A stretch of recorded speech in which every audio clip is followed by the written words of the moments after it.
내용을 간단하게 짚어본다면 요나에게 하나님 명령하셨습니다. 너 먼저 명령한 것은 야 너 이제 나라가 부강할 거야. 너 이 나라가 이제 아람 군대에서 이어가지고 나라가 아주 커질 거야 라는 좋은 예언을 했습니다. 여러분 좋은 예언하면 얼마나 좋아요. 맞잖아요. 나라가 부강할 거에 대해서 왕한테도 얘기하고 사람들 다 얘기해가지고 요나는 좋은 일을 예언하는 아주 좋은 선지자가 되었습니다. 이제 두 번째 예언을 받는데 그게 뭐냐면 너는 니느웨로 가가지고 이 땅이 망할 것을 얘기하라 라고 얘기했습니다. 근데 니느웨가 망하기 바라는 사람에게 당연히 이 말은 힘들었을 거예요. 그래서 그가 이들이 회개하면 안 되니까 난 안 되겠다 해서 뭐 하냐면 요바의 바다를 거쳐가지고 다시스로 도망갑니다. 다시스는 스페인 정도 되는 아주 굉장히 아주 먼 거리를 그가 배를 타고 엄청나게 가는 거리예요. 지금으로 얘기하면 거의 우리가 걸어서 적어도 한 달 내지 두 달 정도 걸리는, 배를 타고 두 달 정도 걸리는 아주 먼 거리를 가야 되는 상황을 그가 선택합니다. 근데 배에서 타고 있을 때 내가 보면요, 요나가 요바로 내려가고 그 다음에 배에서도 내려가고, 그래서 그의 영적 침체가 내려간다 나중에 바다에 던져져서 또 내려가고 해서 그의 상태가 내려가는 상태가 됩니다. 근데 바다에 있으니까 갑자기 태풍이 불게 되고 폭풍이 불게 되고 난리가 난 거예요. 그래서 제비 뽑았는데 요나가 걸렸습니다. 너 왜 네가 걸렸어? 근데 여러분, 세 명 중에 한 명 걸린 게 아니에요. 아마도 그쪽 가는 배는 몇백 명이 탔을지 모르고 어마어마한 많은 사람들 타고 있었을 거예요. 그 배에서 한 달에 한 번 가는 배고 외국으로 순선한 배니까 적어도 많은 사람이 타고 있는 배였을 것입니다. 그 배에서 제비 뽑아가지고 요나가 걸린 거예요. 그러니까 너 왜 그래? 그러니까 나 사실 선지자야. 하나님이 나보고 니느웨로 가라 했는데 내가 지금 도망가는 중이야. 여호와의 낯을 보고 피하다라고 얘기하거든요. 안 되겠네 라고 얘기해서 우리 석호 태호가 왔습니다. 태호한테 드럼 칩니다. 찬양할 생각하는데 태호한테 연락할 거 했는데 태호 앉아 왜?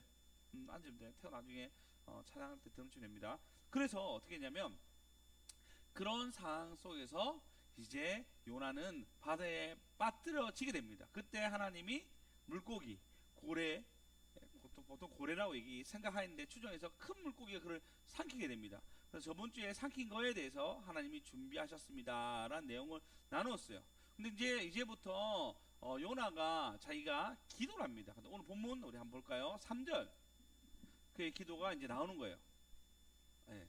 주께서 깊은 바다 속에서 날 던졌으므로 해서 그의 기도가 쭉 나옵니다. 이 기도를 얘기하기 전에 먼저 한번 얘기하고자 합니다. 지금 보면 주께서 나를 바다에 던졌다라고 얘기하잖아요. 그러니까 하나님이 날 던졌다니까 자기가 자기의 상태에서 하나님 날 던지셨어 해서 자기 고통을 보고 있습니다. 근데 보통 자기 고통을 누구나 다 볼 수 있습니다. 여기에서 더 많이 그가 과도하게 몰입하게 되면은 이것을 자기 연민이라고 얘기합니다. 뭐라고요? 자기 연민. 자기에 대해서 연민이 빠지기 시작해요. 나는 왜 이런 고통을 당하지? 그래서 어려움을 극복하기보다 이 상황에서 되물으면서 끊임없이 이 고통을 묵상하게 됩니다. 나는 아이를 키워야 되고 출근도 해야 되고 몸도 좋지 않아. 그래서 누군가 날 이해해 줘야 돼. 그럴 수 있죠. 근데 이해해 줄 수 있지만 아이를 계속 키워줄 수 없잖아, 누군가가. 근데 그에 대해서 연민을 가지고 생각하게 되면 불행한 거예요. 나는 왜 이렇게 살아가지? 더 이상 생산적인 일을 할 수가 없어요. 또 난 삶이 녹록치 않아. 재정도 없고 금액도 없고 난 이 월급을 어떻게 할 수 없어 라고 생각해요. 그러면 우리가 뭐 해죠? 이럴 때일수록 정신을 바짝 차려가지고 어떻게 아낄까? 어떻게 하면 이 지출을 줄일까? 아니면 내가 시간을 짬내서 다른 일을 할 수 있을까라고 자기의 상황에서 뭔가 살펴야 되는데 하루하루 그냥 불안과 불평. 나는 왜 이 자리에 있어야 되지? 우리 엄마가 돈이 없었어. 나는 몸이 안 좋았어. 내 상황이 힘들었어. 나는 할 수 없어서 자기 연민과 자기 불안으로 자기의 고통스러운 걸 계속 보는 것을 자기 연민이라고 얘기합니다. 그래서 어려움이나 고통에 대해서 지나치게 애도하고 이를 통해서 불행을 다른 사람에게 강조하는 것이 자기 연민입니다. 누구나 자연스러운 감정일 수 있지만 지속적이면 부정적인 영향이 아주 커집니다. 그러면 이 사람들은 자기 연민이 빠지니까요, 어쨌든 내가 아픈 걸 남한테 이해받기 원해요. 내가 지금 애들 때문에 힘든 것을 이해받기 원해요. 이해받는 데에도 누군가가 더 해줄 수 없잖아요. 그리고 계속 이해해 줄 수가 없어요. 한 번 이해했으면 됐지. 지금 끝났잖아요. 근데 또 이해해주고 또 이해해주고 또 이해해주면 누군가는 그 사람들한테 피해를 보게 됩니다. 그래서 지나친 자기 연민은 힘들게 되고, 그리고 자기 연민에 빠진 사람들이 나중에는 주님을 바라보기가 너무 힘들어. 왜? 이 구조 속에서 주님이 나에게 주셨다 생각하니까. 나는 왜 하나님께 이렇게 복을 받지 못한 인생으로 살아가야 되나라고 고민하게 되며 점점 예수가 아닌 다른 것에 희망을 품게 됩니다. 또한 그렇게 살아가니까 다른 중독에 빠지기 시작해요.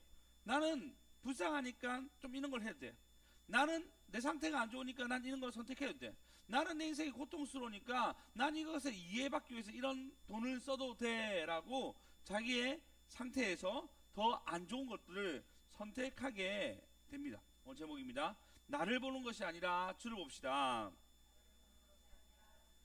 나를 보는 것이 아니라, 우리 아이들도 나를 보는 것이 아니라, 나를 보는 것이 아니라, 할렐루야. 예, 우리는 나를 보는 것이 아니라 주를 봐야 됩니다. 오늘 이 말씀을 통해서 은혜 받는 저와 여러분 되었으면 좋겠습니다. 그래서 요나의 자기 연민에 대해서 먼저 알아볼 거고요. 두 번째는 그 자기 연민에서 어떻게 벗어났는지, 고통만 바라보는 요나가 어떻게 이것을 넘었는지에 대해서 말씀을 통해서 은혜 받는 저와 여러분 되었으면 좋겠습니다. 그래서 봅니다. 주께서 나를 기쁨의 바다로 던졌으므로, 사실 주님이 바다를 던졌다를 이제 간접 맞죠. 왜냐면 재미뽑기 걸려가지고 결국은 너희가 나를 던지라라고 사실 요나가 얘기했어요. 너희가 나를 던지면 잠잠해질 거야라고 요나가 얘기했어요. 그 던졌어요. 스스로가 던짐을 선택했죠. 던졌으므로 큰 물이 나를 둘렀고 파도와 큰 물고기 내 위에 있나이다 라고 얘기했지만, 성경은 뭐라고 얘기하죠? 주님이 큰 물고기를 준비하셨다. 던져서 죽였어야 되는데 죽이지 아니하고 큰 물고기로 예비하셔서 준비했다 얘기합니다. 자기 고통을 바라보니까 하나님의 준비하심이 안 보였어요. 그리고 더 중요합니다. 4절, 우리 한 번 더 4절 다같이, 주아야 4절 다같이 읽겠습니다. 시작. 내가 말하기를 내가 주의 목전에서 쫓겨났을지라도 다시 주의 성전을 바라보겠다 하였다나이다. 예, 내가 말하기를 이제 자기가 고백합니다. 뭐라 하냐면 내가 주의 목전에 쫓겨났을지라도. 자, 물어봅시다. 요나가 주의 목전에 쫓겨났나요? 아니죠. 요나가 주의 목전에 쫓겨났어요? 본인이 주의 목전 앞에 도망갔잖아요.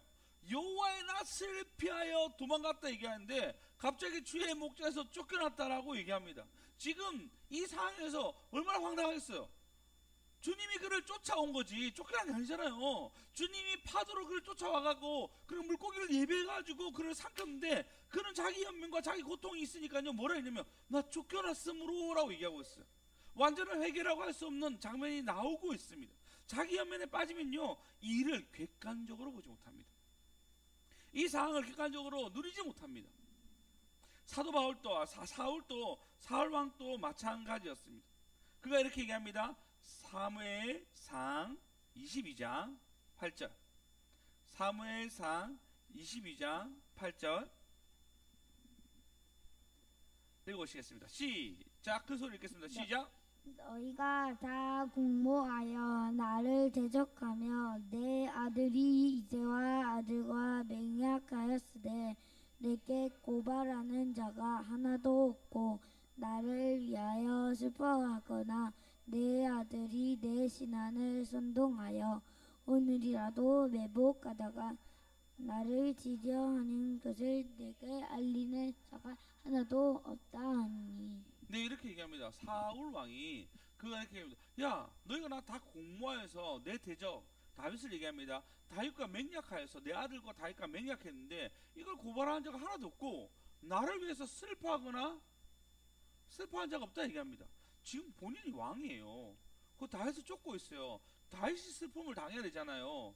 지금 너무 억울한 상황 가운데 군대 장관이 지금 쫓기고 있단 말이에요. 그럼 오히려 억울한 다윗을 연민해야 될 정상인데 이 사울 왕은 나를 연민해라고 얘기하고 있어요.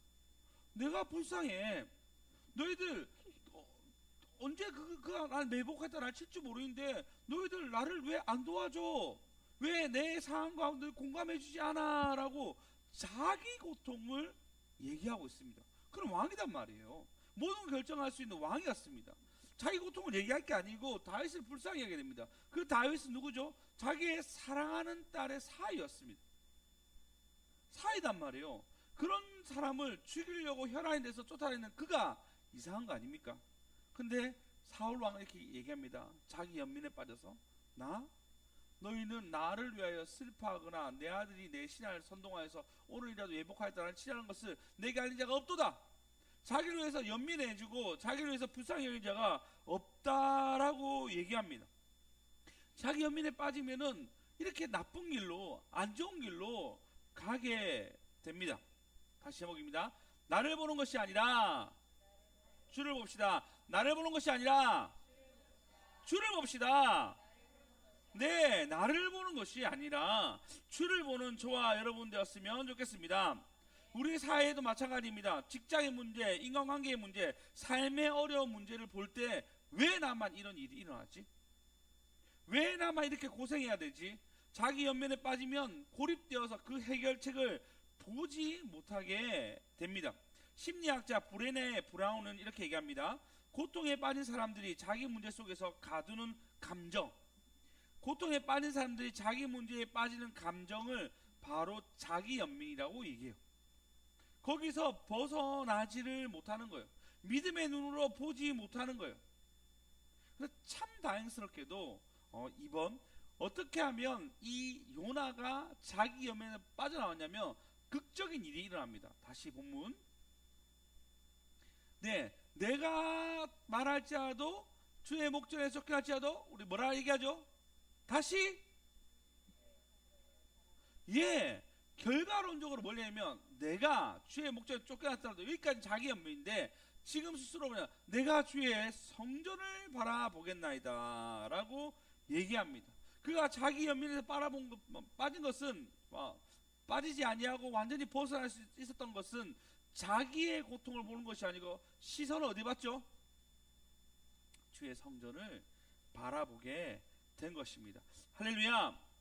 네, 바라보다, 주의 성전을 바라보다 이 말은 회개와 굉장히 연관이 있습니다. 역대하 6장 38절에 보면 솔로몬의 기도가 나옵니다.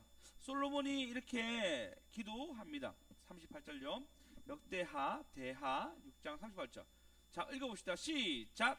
자기들은 사로잡아간 적국의 땅에서 온 마음과 온 뜻으로 주께 돌아와서 주께서 주의 조상에게 주신 땅과 주께서 택하신 성과 주의 이름을 위하여 건축한 성전이 있는 쪽을 향하여 기도하거든. 예, 그쪽으로 향하여 보는 거예요. 그쪽으로 향하여 기도하거든 이라고 얘기하고 있습니다. 향하여 기도하는 것을 하나님이 기뻐하시며 이것을 자기 연민에서 바라볼 수 있는 힘이 된다라고 얘기합니다. 내 고통을 보면요, 자기는 여기서 못 벗어나요. 난 이해받아야 돼요. 내 아픔을, 나의 고통을 누군가가 이것을 받아들여 줘야 돼요. 그래야지 친구가 되고 이것의 고통을 얘기하면 이 사람이 인정해 줘야지 나와 같은 결이 있는 사람으로 착각하게 됩니다. 근데 하나님은 그렇게 아니야. 너는 뭘 봐야 되냐면 하나님, 할렐루야, 성전을 바라보라고 얘기하고 있습니다. 예전에 이런 사람이 있었습니다. 어떤 일만 되면 핑계 대는 거예요.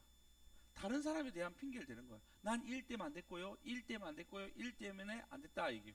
차 사고가 나도 마귀가 그랬대요. 근데 마귀 핑계를 대기 시작하더라고요. 마귀가 그럴 수도 있죠. 근데 자기의 부주의도 있었단 말이에요. 차가 밀리면 누군가가 이쪽으로 가라 했기 때문에 그렇다라고 얘기해요. 계획대로 안 되면 막 화가 나는 거예요. 이 책임을 누군가에게 전가해야 되는 거예요. 그런 사람 행복할까요? 안 행복해요. 안 행복해요. 왜냐면 큰 틀에서 자기 고통에서 뭔가 이해를 받아야 되는 거예요. 그리고 이 고통을 자기가 얘기했을 때 이 사람이 받아들여야 되는 거예요.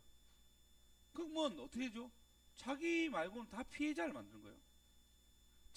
자기가 피해자가 되고 다 가해자가 됩니다. 나의 고통을 누군가를 통해서 내가 받았다라고 착각하게 되는 거예요. 자기 연민이 빠진 사람들은 어떻게 보면 그 사람 때문에 다 고통스러워요. 늘 안 좋은 얘기, 아픈 얘기, 자기를 받아들이지 아니하면 내가 잘못된 것처럼, 다른 사람이 잘못된 것처럼 얘기하게 됩니다. 요나가 그렇게 있었는데 이제 그의 시각이 자기 고통을 보는 것이 아니고 성전을 바라보니, 할렐루야, 할렐루야, 큰 틀에 있는 하나님을 바라보게 된 것입니다. 우리 나를 보는 것이 아니라 주를 봅시다. 나를 보는 것이 아니라, 예, 그래서 우리가 주를 보면 이 사건을 통해서 하나님이 내게 말하는 것이 무엇인지 살펴보게 됩니다. 왜 이 세상의 주관자가, 통치자가 내게 이 일을 허락했을까? 라고 알게 됩니다. 하나님이 없는 사람은 자기 연민과 자기 고통에 쌓여서 삶을 살아가는데, 우리가 하나님이 있으니까요, 이 하나님을 바라보는 순간 그 자기의 시선이 탁 깨지고 우리의 삶을 인도하시는 하나님을 바라볼 때 비로소 우리는 답을 얻게 됩니다. 이것뿐만 아니라 답을 뛰어넘어서 하나님의 해결책을 주시는 하나님을 알게 됩니다. 그래서 우리는 주를 바라봐야 됩니다. 성경은 이렇게 얘기합니다. 수고하고 무거운 짐진 자들아 다 내게로 오라. 우리는 주님을 압니다. 주님을 모르는 사람들은 자신의 수고하고 무거운 짐만 바라보는데, 하나님은 이렇게 얘기합니다. 너의 짐을 여호와께 맡기라. 다 내게로 오라. 나는 마음이 온유하고 겸손하니 내 멍에를 메고 내게 배우라. 그리하면 내 마음이 쉼을 얻으리라. 예, 자기 연민에 빠진 사람은 쉼이 없어요. 사실 제가 이걸 준비하면서 지금 우리 지금 열심히 기도하는 이분들에게 이 말씀이 필요할까라고 생각하면서 말씀을 전하면, 나는 자기 연민 없는데, 근데 다 있어요. 우리는 어느 순간 어떤 사람에게 책임을 묻고 싶고, 어느 순간 어떤 이 상황에서 누군가의 이것을 책임을 전가하고 싶고, 이것뿐만 아니라 헤어나지 못하는 굴레 안에서 나는 고통스러워할 때가 종종 있습니다. 그래서 이런 분 특징이 뭐냐면, 빨리 천국 가고 싶다. 빨리 천국을 소망하는 게 아니고 이 땅이 힘들어서 천국 가고 싶다고 얘기하는 거예요. 칠쌤, 신고사님, 이 땅에 주신 하나님의 하루와 은혜와 사랑에 우리가 감격하는 것이 아니고 삶이 힘드니까 천국을 소망하는 거예요. 하나님 그걸 과연 원할까요? 아니에요. 그분은 우리 옆에 계신단 말이에요. 삶이 고난스러워도 그분 내 옆에 계셔가지고 나와 함께하고 같이 성전을 바라보기 원하는데, 나는 자꾸 그보다 더 높은 내 사명보다 천국을 보는 거예요. 왜? 이 땅의 삶이 나의 자기 연민으로 고통스럽다고 생각하기 때문입니다. 그래서 자기 연민에 벗어납시다. 자기 연민에 벗어납시다. 네, 우리는 자기 연민에서 빨리빨리 벗어나야 됩니다. 벗어날 수 있는 방법은 사명을 바라보는 거예요. 저는 어제 하늘문을 갔다 왔습니다. 갔다 오면 어떤 마음 들죠? 쉬어야 돼. 무조건 난 쉬어야 돼. 갔다 왔으니까 난 무조건 쉬어야 돼. 오늘 너무 운전 많이 했어. 운전 많이 했잖아요. 제가 운전 많이 하고, 저는 겨울 되면 전기차가 엄청 충전 많이 했어요. 4번이나 하고 갔어요. 그러니까 나는 무조건 쉬어야 돼 라고 했는데, 이놈 우리 애들이, 난 6시에 들어왔는데 우리 애들이 8시 반쯤에 깨서 막 떠들기 시작하더라고. 분명히 내 방 안 들어왔는데 그 소리가 다 들리잖아요. 다 들려서 깼어요. 그래서 3시쯤 보니까 제가 잠깐 3시간 정도 잤어요. 엄청 피곤하단 말이에요. 근데 또 그 다음 일이 있어가지고 또 노예 때문에 갔다 왔어요. 그럼 어떤 마음이죠? 난 쉬어야 돼. 난 쉬어야 돼. 근데 플러스 뭐가 있는지 알아요? 난 오늘 설교 준비해야 돼. 난 지금 설교 준비해야 돼. 내 사명이 오늘 설교 준비하는 거야. 나는 내 마음 무조건 쉬어야 돼. 근데 내가 지금 이 사명을 하지 아니하면 어떻게 해줘? 우리 다 펑크 나는 거예요. 안 그렇습니까?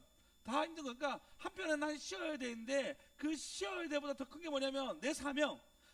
제가 만약에 오늘 금요일이 아니었고 토요일이나 다른 날에서 푹 잤겠죠 그냥. 근데 내 사명이 나를 이끌어 가더라고요.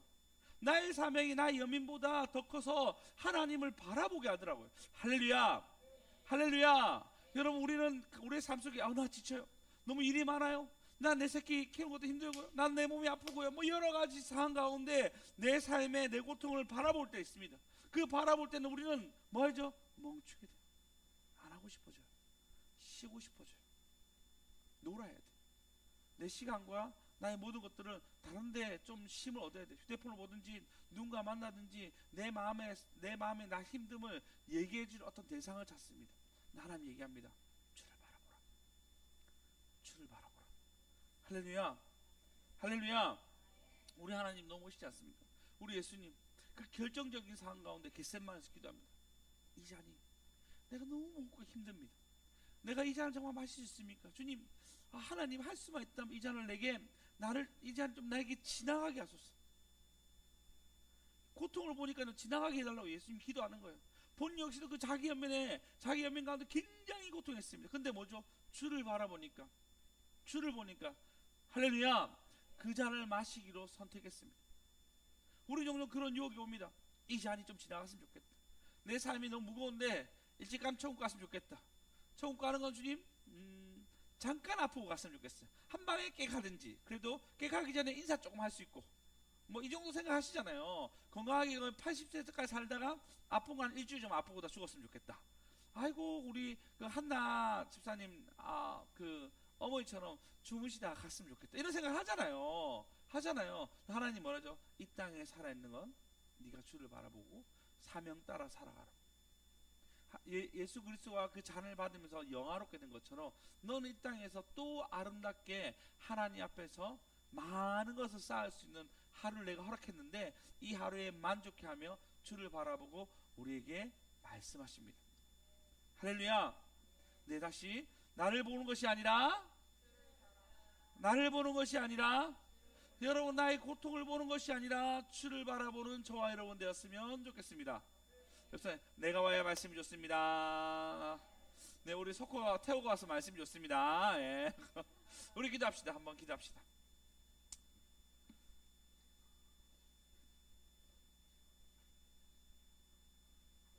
아까 내 안의 한계를 넘어 우리 한번 찬양하시면서 하나님 내 안의 한계를 넘어 주를 바라보기 원합니다.